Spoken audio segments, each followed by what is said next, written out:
ఇక అసెంబ్లీ బయట TDP senior నేత బుచ్చయ్య చౌదరి మాట్లాడుతున్నారు. ఇప్పుడు లైవ్ చూద్దాం. ప్రతిపక్షాల హక్కులు ఉంటాయి. స్పీకర్ గారు ముఖ్యమంత్రి గారు ఆదేశానుసారం నడుస్తాడు. విన్నెముక లేని స్పీకర్ గారు ఆయన చెప్పినట్టే ముఖ్యమంత్రి గారు మైకులు ఇవ్వద్దు, మాట్లాడనివ్వద్దు, ఏ టీవీలో చూపించొద్దు, ఏ పత్రికలో రానియొద్దు. అసెంబ్లీ ప్రాంగణంలో ఇన్ని వేల మంది పోలీసులు ఎప్పుడైనా చూసారా మీరు? ఎవరైనా? ముఖ్యమంత్రి గారి తాడేపల్లి ప్యాలెస్ నుంచి ఇక్కడికి కనీసం 4,000 మంది పోలీసులు పెట్టుకున్నాడు.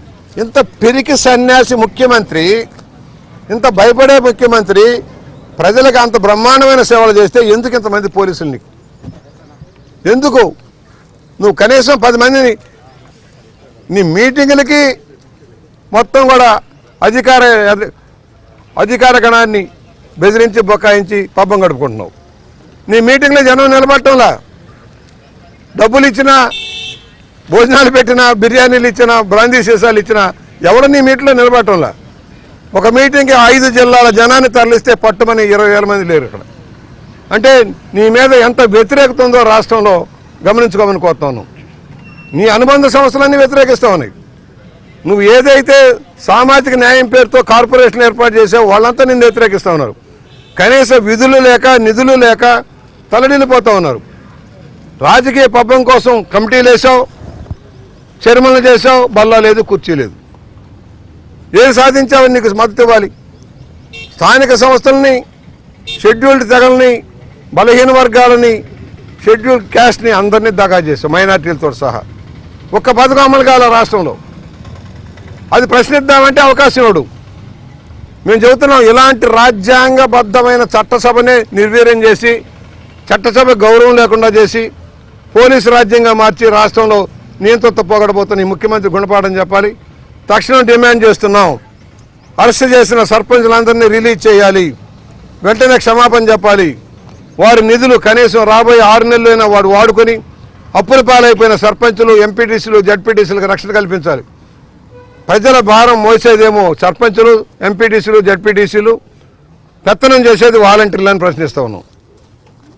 సచివాలయ వ్యవస్థ పెట్టావు, సర్పంచుల గౌరవం ఏది, స్థానం ఏది? ఎంపీటీసీల స్థానం ఏది? నిర్వీర్యం. అనేక మున్సిపాలిటీలకి కార్పొరేట్ ఎలక్షన్లు పెట్టలా భయపడిపోయి. మా రాజమహేంద్రం ఎగ్జాంపుల్, ఎలక్షన్ లేదు. ఒక జడ్పీటీసీ ఖాళీ అయితే దానికి ఎలక్షన్ లేదు, ఒక సర్పంచ్ ఖాళీ అయితే ఎలక్షన్ లేదు. ఎందుకు భయపడుతున్నావు? నీకు అనుకూలమైన చోట దబాయించి ఓట్లు వేయించుకోగలిగిన చోట మాత్రమే ఎలక్షన్ పెట్టి, ప్రతిపక్షాలు బలంగా ఉన్నాయంటే ఎలక్షన్ పెట్టాలి. ఇలాంటి దుర్మార్గ ముఖ్యమంత్రి నేను చూడాల. రాక్షస పాలన అంతం కావాలి. మహాత్మా గాంధీ గారు చెప్పినట్టుగా, అంబేద్కర్ మహాశయుడు ప్రవచించినట్టుగా రాజ్యాంగ హక్కుల్లో, ప్రాథమిక హక్కుల్లో స్థానిక సంస్థలు కూడా బలోపేతం చేయాలి. స్థానిక సంస్థలు కోఆపరేటివ్ వ్యవస్థను నిర్వీర్యం చేశాడు. నామినేటెడ్ పోస్టులతోటి దోపిడీ చేస్తూ ఉన్నాడు. ఆఖరికి సహకార రంగాన్ని కూడా సర్వనాశనం చేసిన ముఖ్యమంత్రి ఎవరున్నారంటే జగన్మోహన్ రెడ్డి. ఇలాంటి ముఖ్యమంత్రి గుణపాఠం చెప్పాలి. ఇవాళ మమ్మల్ని సస్పెండ్ చేసినంత మాత్రాన మా గొంతు నొక్కలేడు. ప్రజల మధ్యకి వెళ్తాం, ప్రజా పోరాటాల ద్వారా వైఎస్ఆర్ పార్టీ గుణపాఠం చెబుతాము. ఇలాంటి శాడిస్ట్ ముఖ్యమంత్రిని సాగనంపేదాకా పోరాటం ఆగదు.